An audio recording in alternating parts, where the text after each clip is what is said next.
welcome back for part two of our interview of the amazing Aria Dean. We're going to jump right back into all the fun and amazing things she has to share with us today. So, Aria, you can go ahead and continue to let us know about how you kind of fell into the advocacy role. Yeah, so as I was talking about before, I started working in the public schools again after working in public schools at the very beginning of my career, and then going into working into a clinical role, and then spending some time as just a stay-at-home mom for a bit, and then going back into public school so that I could really advocate or be with some of the students in my community that did not have access to a really robust behavioral program, and so I'm working in the public schools, and at that time, my kids are also in the same public school area that I'm in, because that's the whole reason that I'm working there, is to be a part of my community, because community is so important, and that is really important when it comes to advocacy. But so I'm in my community, I'm working with these children that are in my community, and I am then hearing from my community that maybe my children's school is going to close. And I'm like, wait, what?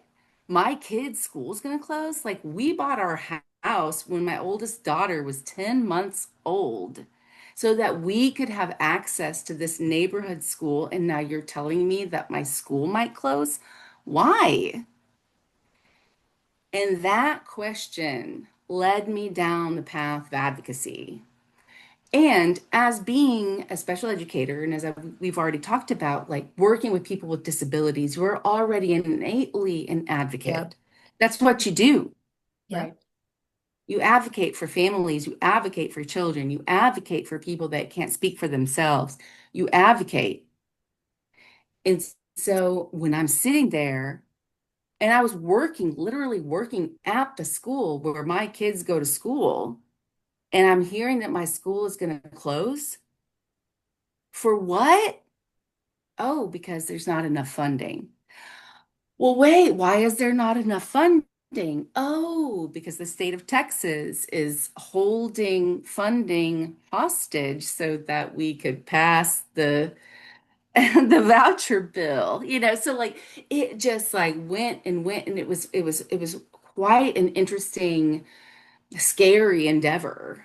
And so once I found out about it, I just learned and learned and learned about school funding. This is a whole other thing that we could talk about in terms of, I mean, Texas is a place so that, I mean, that's where I live. And so Texas funding, school funding is very interesting and difficult.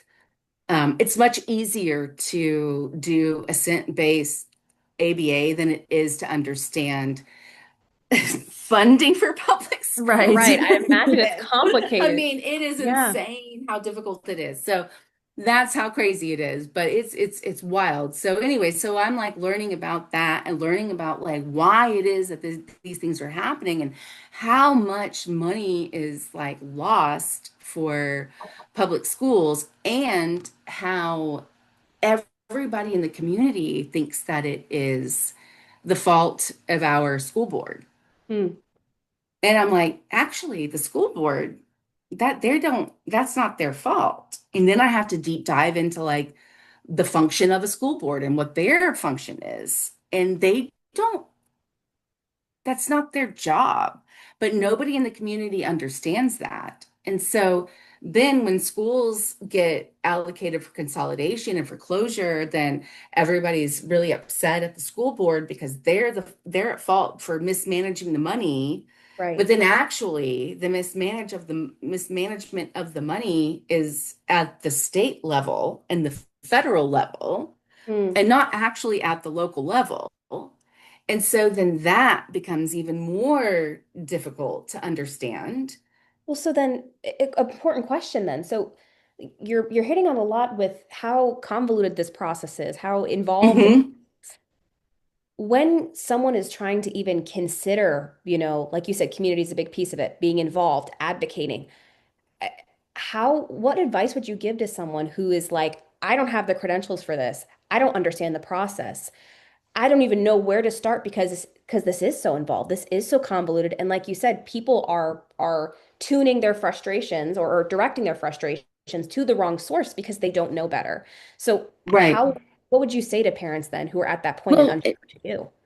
Well, I mean, and that's where, that's where my story like continued to grow is because I became the person that then was like speaking out in the community and at school board meetings and saying we need to advocate in a different way than what we're Right. doing. Like you all don't understand, and I didn't understand either. None of us understand. So like, and in my community, there was something that happened with special education supports that I spoke about in front of our school board. And then I had parents contacting me afterwards saying, thank you for speaking up for us because nobody overwhelmed with what's going on in their own personal Right. lives. How can they even begin to think about advocating at a school board meeting or advocating at, the state or advocating at the federal level? Like, we're talking about people that are trying to make sure that their kids have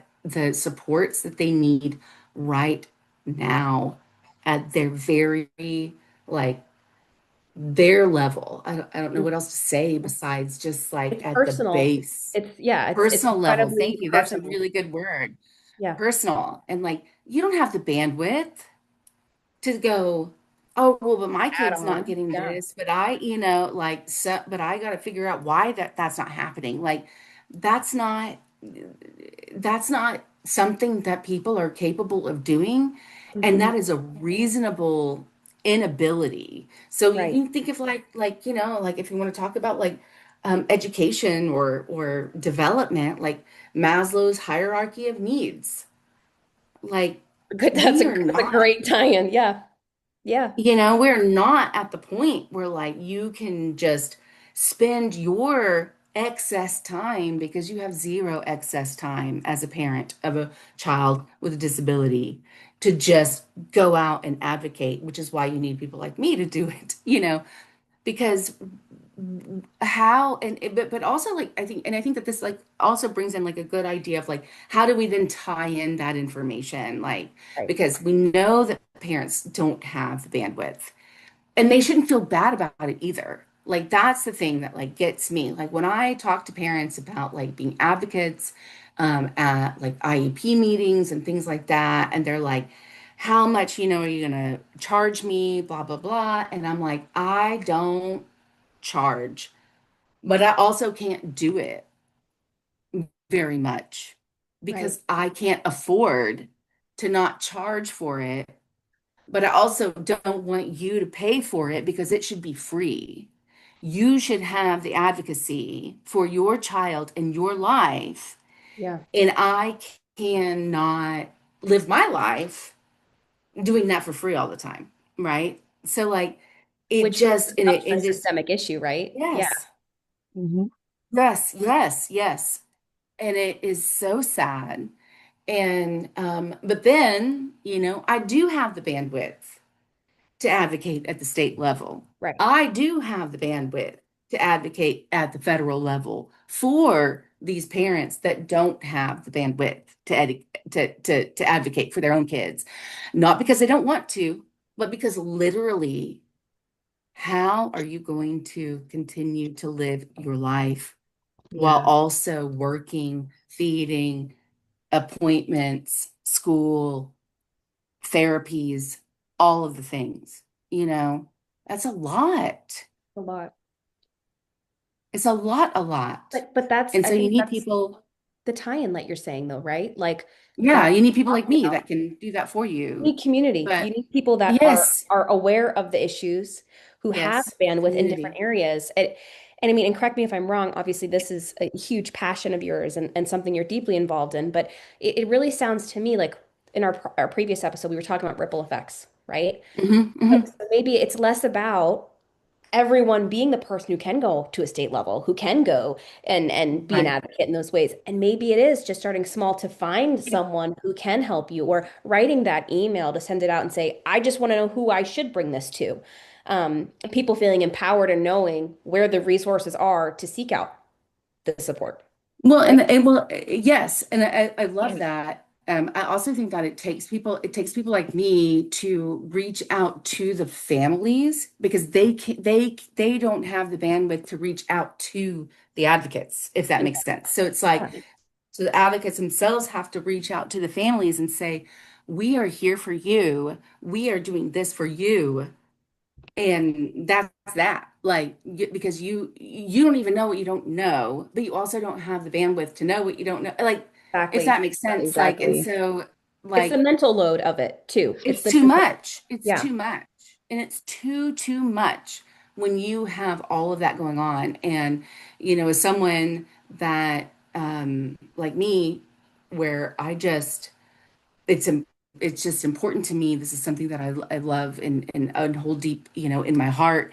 And I want to be that for these people that can't access it on their own because they don't have the load to do it, right? yeah, The mental capacity, not the mental capacity, you know what I'm saying? The bandwidth, yeah. to do it. Bandwidth, yeah. The Hmm. bandwidth, I think, is the better way to say it.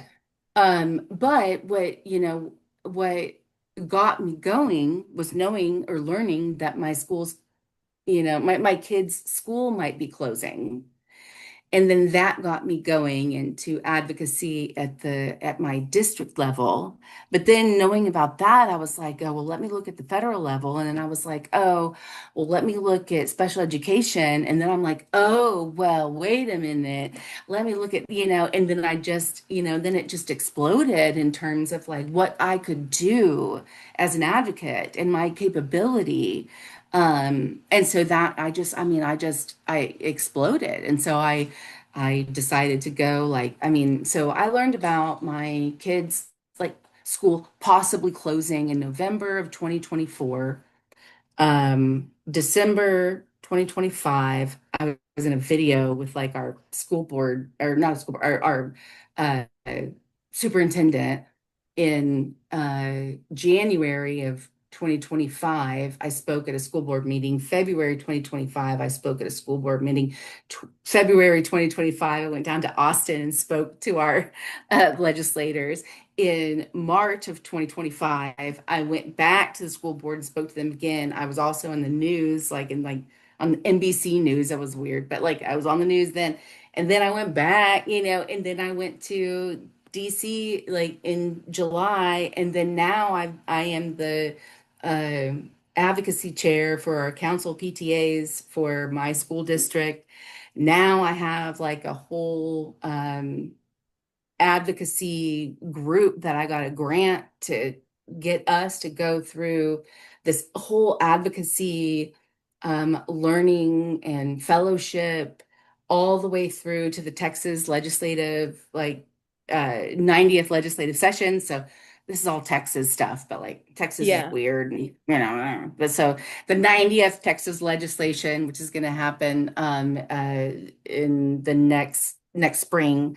And so I have a whole group of people that now we're going to be like really advocating for education funding for that. And so it just like once you realize how much people need things, I think once I mean, I guess once I realized, but I think that like that's just the kind of person that I am, that like I am really into helping people a lot. And so then like once I find a thing and maybe, you could call it my special interest, probably I'm a little bit into it. And then I just like throw everything into it and go, and now I'm an advocate. That's what I do now. Hey, I'm an it's good to assent-based love advocate. things strongly. And you know what? If there ever is something to be passionate about, serving others is a beautiful It's a act. nice thing to be passionate about. Yeah. And then, so then my children now. So, I think we could maybe end on this, like my children, they are advocates. They go with me to events. They are with me for a lot of things. And for things with people with disabilities, my children are all in, and they are only 8, 6, and 4. So I can't imagine how Yeah. wonderful they're going to be as they grow. you know? Yeah, that's beautiful. I love that you made that such a core value in your family, not just you, you're pouring it into your kids and they're going to pour it into the community. You do a lot of pouring into others, which is really, really admirable. I think one of the big things that you touched on that I kind of wanted to circle back to was about how to navigate the system, because like you mentioned, the bandwidth is not always there. There's a lot of other Hmm. variables in our life that can make focusing on one thing really hard or having to take in all that information. Because like you said, it sounded like you spent a lot of time really looking into the information Right. needed for the funding on the federal level, on the state level. So for those people who can't invest as much time into that, what do you think would be the really important things for them to know, kind of starting off in that realm? And also, how would you support them with navigating communications with the people that they're going to have to come in contact with in these realms who might not be advocating for the kid, or they have to advocate against that person, navigating it in a Hmm. way that doesn't disrupt the rapport, but also get the point across of I need this need met for my child. That is a really, really good question. Thank you. Like Justine, that was wonderful. I mean, I think that, I actually had someone contact me today, who was asking for advocacy work and that I couldn't help them. But I was like, okay, I can't help you, like, because they were like, oh, can you go to this IEP meeting with me? I think that you do advocacy work. Can you do this for me, next week, this day, whatever? And I'm like, I can't do that for you, but let me see what I can find out. And the best thing is looking for your local, groups. Literally, Facebook is still really good for those things. I love Facebook for group work, for community and group work. It is the best thing for that. It's best for group work, community work, and talking to your grandma. Like it is good, it is Yes, good for that. ma'am. It is good for that. And I will continue to have a Facebook account specifically for those things. And that's where you find it. And that's what I told that person. I said, she found me through a Facebook group.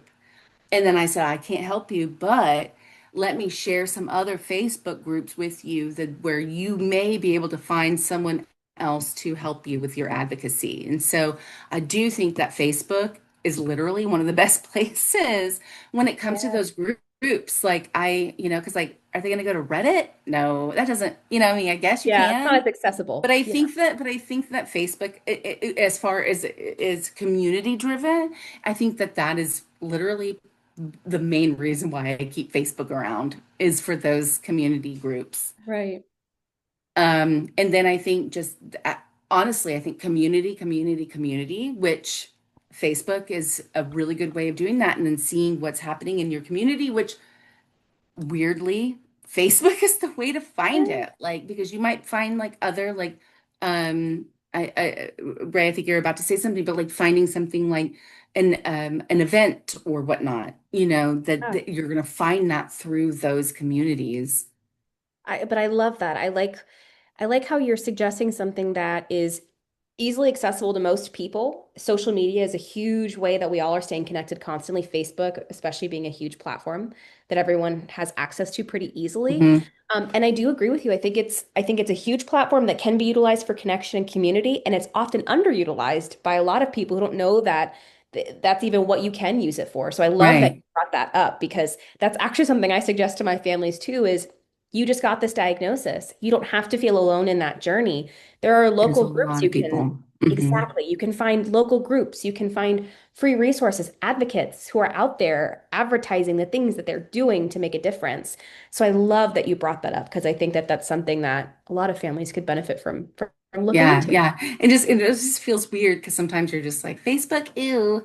Like, I mean, No, I'm a geriatric millennial, so no. so like but Facebook is still super relevant in those ways. I will never get rid of it. Well, not never, that's a silly word to say, but like, you know what I mean? Like it is so relevant in that. And so like even with this person that I spoke to today, I was able to give her like 5 different groups of like advocacy groups that Yeah. she could tap into to find support. And like that is where it's at. And so I really do think that that is one of our best um uh, Immediate platforms, maybe. yes. Yeah. Well, yeah, I mean, resources. I mean, honestly, I Yeah. really think that it's one of our best resources.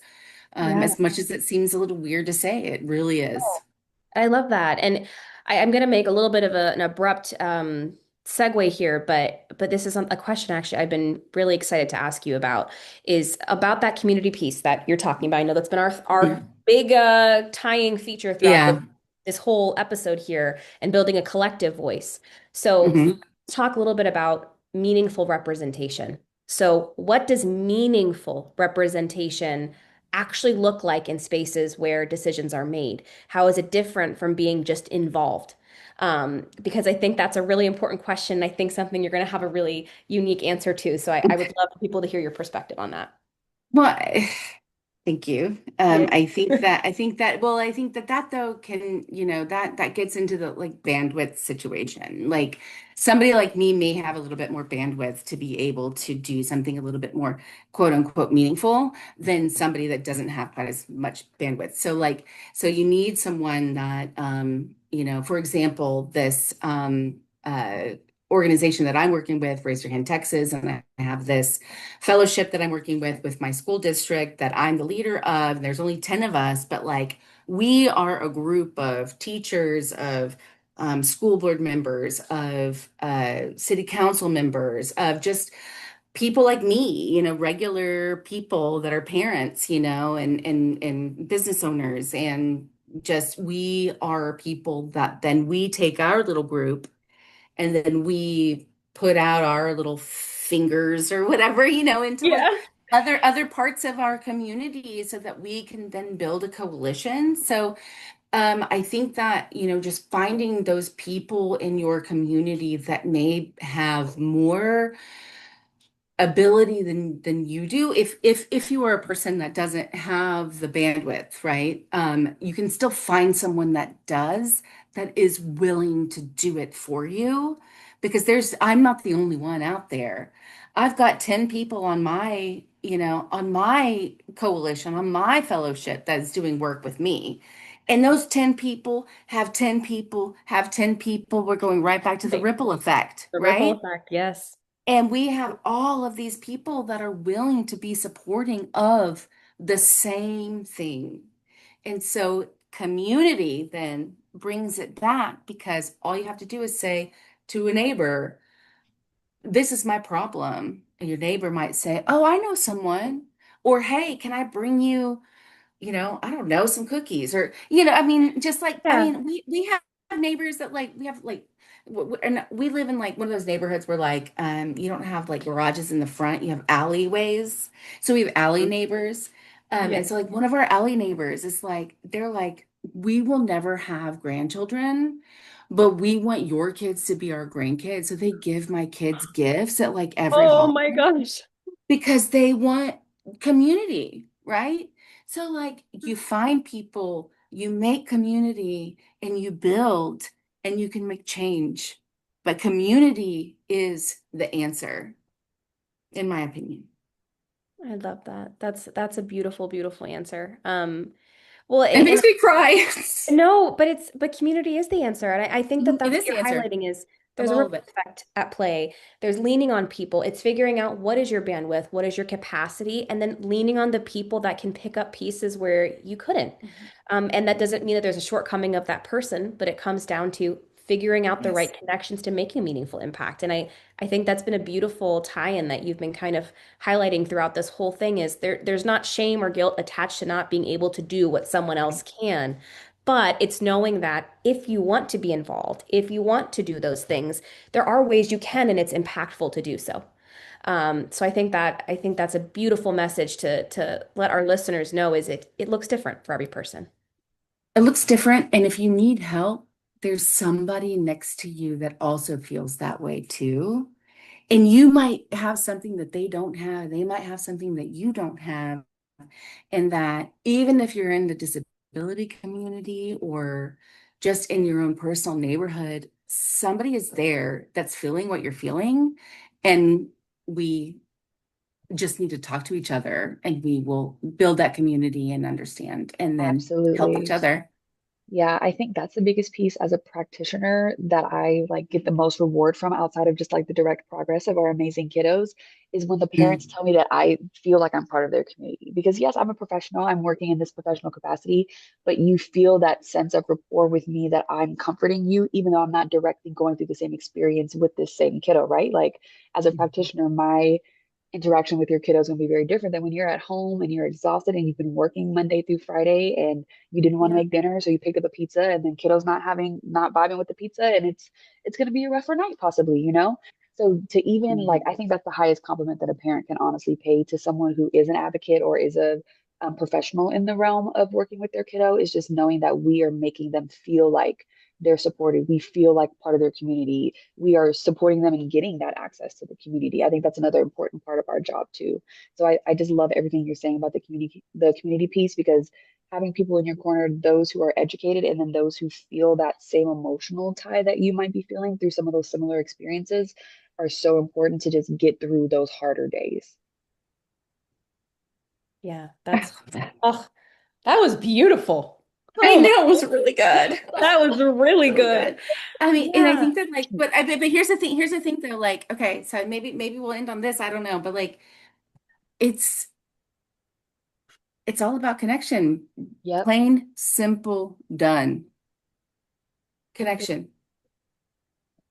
it is. And absolutely. just I think knowing that there's people in your corner. I think Yep. it's about Mhm. connection. It's about knowing that there's people in your corner.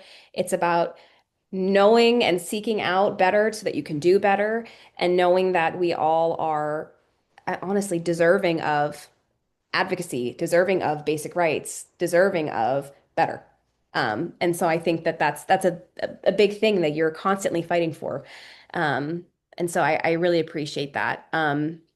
So I think we've really hit on some Yeah, really I think amazing things. And I just want to thank you so, so much for your time, for your perspective. And I think you are doing some amazing work. And I hope that by people hearing all the things that you're doing, they also feel inspired to go on Facebook, to seek out resources, to find people that will be in their corner, to find their community, and realize that small actions are what makes a ripple effect for those who are listening that maybe are advocates themselves and are passionate about this area.